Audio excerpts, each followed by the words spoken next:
परभणी येथील संविधानाची प्रतिकृती मोडतोड करणाऱ्या व्यक्तीवर देशद्रोहाचा गुन्हा दाखल करावा। सोमनाथ सूर्यवंशीच्या मृत्यूला कारणीभूत असणाऱ्या पोलिसांवर गुन्हा नोंद करून निलंबित करावे। परभणी घटनेला मुख्यमंत्री देवेंद्र फडणवीस जबाबदार असून त्यांनी मुख्यमंत्री पदाचा राजीनामा द्यावा आणि ईव्हीएम हटवून बॅलेट पेपरवर निवडणुका घ्याव्यात अशा मागण्यांसाठी आज कोल्हापुरात भारत मुक्ती मोर्चाच्या वतीने जिल्हाधिकारी कार्यालय समोर धरणे आंदोलन करण्यात आले। भारत मुक्ती मोर्चाचा परभणी पोलीस प्रशासनाचा परभणी पोलीस प्रशासनाचा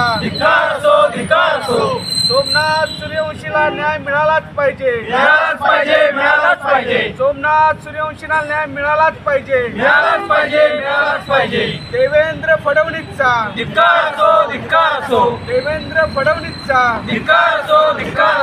भाजप सरकारचा सोमनाथ सूर्यवंशीला न्याय मिळालाच पाहिजे। आज भारत मुक्ती मोर्चाच्या माध्यमातून संपूर्ण महाराष्ट्रामध्ये एकाच दिवशी धरणा प्रदर्शन पार पडत आहे।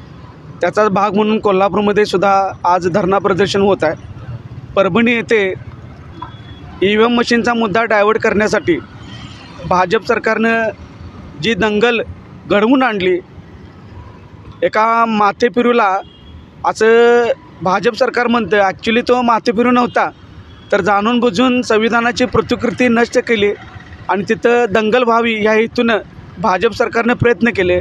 तर त्याचा निषेध म्हणून आज आम्ही हा धरणा प्रदर्शन घेत आहोत।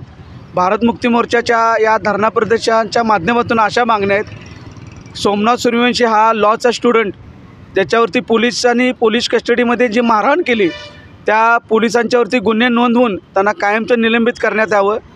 त्याचबरोबर परभणीमध्ये दंगल करण्यासाठी भाजप सरकारनं पुढाकार घेतला, तर ह्याची जबाबदारी स्वीकारून देवेंद्र फडणवीस यांनी आपल्या मुख्यमंत्री पदाचा राजीनामा द्यावा, ही आमची मागणी भारत मुक्ती मोर्चाच्या माध्यमातून आम्ही करत आहोत।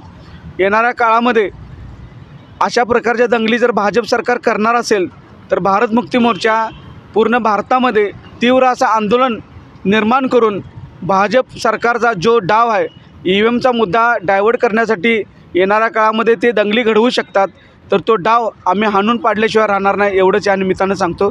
जय भीम, जय मूलनिवासी, नमो बुद्धाय।